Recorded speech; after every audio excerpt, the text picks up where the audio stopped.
తెలుసా? భోజనాలు భోజనాలు అనుకోవడం ఎవరికి తెలిస్తే చెప్పండి.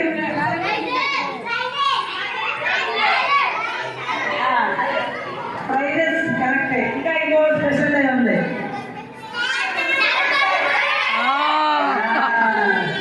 శారమాకి పుట్టినరోజు అవునా? మరి ఆమె కూడా చిన్నప్పటి నుంచి మరి దేవుని ఎందుకు భయభక్తులు కలిగి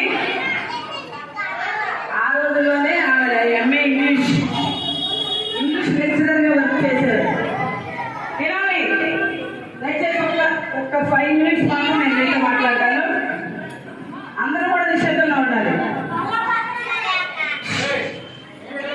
పాప దయచేసి టీచర్స్ పిల్లలుగా కూర్చోండి, ఏమనుకోవద్దు. ఒక్క 5 నిమిషాలు 5 నిమిషాలు మాట్లాడతాను నేను. భోజనం సరైన కానీ కొంత ఆలస్యమైనా మనం భరించాలి. అందరూ నిశ్శబ్దంగా ఉండాలి. ఎందుకంటే నీతి మంత్రి జ్ఞాపకం నేను ఎవరి గురించి పోడగట్టలేదు. వినాలి అందరూ.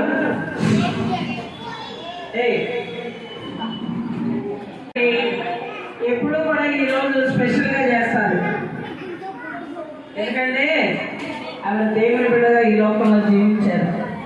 ఎన్నో వేల కొలది ఆత్మలకి మరి మన భారతదేశంలో అమెరికా దేశంలో కూడా దేవుని సువార్తను ప్రకటించారు. ఆవిడ నా గురువు గారు తెలుసా మీకు అందరికీ. మేము కలిసి జీవించాం, కలిసి ప్రయాణం చేసాం, కలిసి దేవుని సువార్తను ప్రకటించాం. అర్థమైందా? మరి అలాంటి నీతి మంత్రాలు జ్ఞాపకం చేసుకోవడం చాలా ఆశీర్వాదకరం మా అందరికీ. ఆవిడ చాలా నిరాడంబర జీవితం జీవించారు తెలుసా.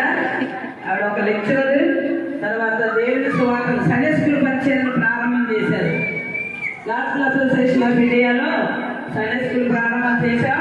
ఆవిడతో పాటు నేను కూడా 1980లో రక్షించబడ్డాను. అప్పటి నుంచి కూడా ఆవిడ నాకు గురువుగా ఉన్నారు.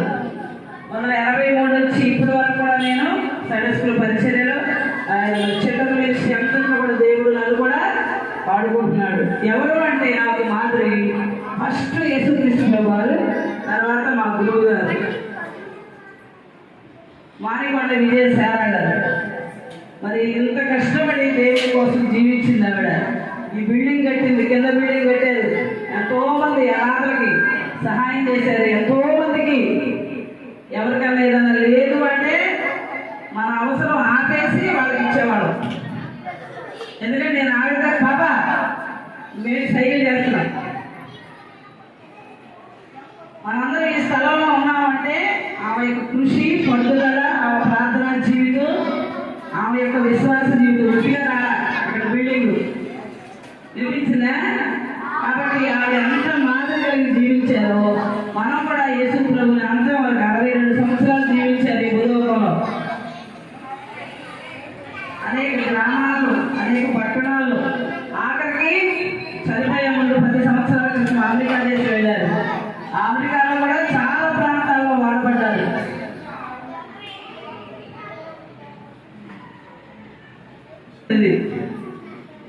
మాట్లాడటం, సైకిల్ చేయదు అలా చేయకూడదు.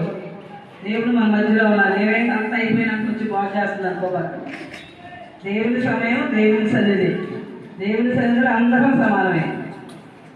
కాబట్టి చాలా జాగ్రత్తగా ఉండాలి. మరి ఇన్ని రోజులు చక్కగా మీరు వచ్చారు, దేవుని వాక్యం విన్నారు. మరి శాంతక్క చాలా మరి వాళ్ళ మేనత్త లేకపోయినప్పటికీ ఈ కార్యక్రమాన్ని ప్రతి సంవత్సరం కూడా ఎంతో కష్టపడి విశ్వాసంతో చేస్తారు. మరి దేవుడు ఆమె కూడా మంచి ప్రతిఫలం ఇస్తారు. మరి అంతేకాదు, ముఖ్యంగా ఈరోజు మనం ఎందుకు నేను జ్ఞాపకం చేస్తున్నానంటే ఎంతో మాదిరికరమైన జీవితాన్ని శారమాక జీవించారు. ఎంతో ప్రేమించేవాళ్ళు. ఎంత శత్రువులైనా సరే ప్రేమించేవాళ్ళు. ఎంత మరి దేని స్థితిలో ఉన్నా కానీ వాళ్ళని గౌరవించి వాళ్ళని ప్రేమించేవాళ్ళు. మరి అలాంటి మాటలు మనందరూ కూడా కలిగి జీవించాలి. ఎంతో దేవుని కోసం ప్రయాసపడ్డారు. ఆఖరికి ప్రభు రాజ్యంలో ఉన్నారు. మరి ఆ దేవుని రాజ్యంలో ఉన్నారు కాబట్టి మనం కూడా దేవుని రాజ్యం కొరకు సిద్ధపడాలి. మనం ఈ లోకంలో జీవించినందుకు దేవుని ప్రేమించాలి, దేవుని మార్గంలో అలా జీవించాలి. అలా జీవించినప్పుడే మనం ఈ లోకంలో ఏమి నేర్చుకున్నామో ఎన్ని రోజులు ఎక్కడెక్కడ బీబీఎస్కి వెళ్ళినా, ఎక్కడెక్కడ సండే స్కూల్కి వెళ్ళినా, ఏ సైడ్ హృదయంలో లేకపోతే ఏ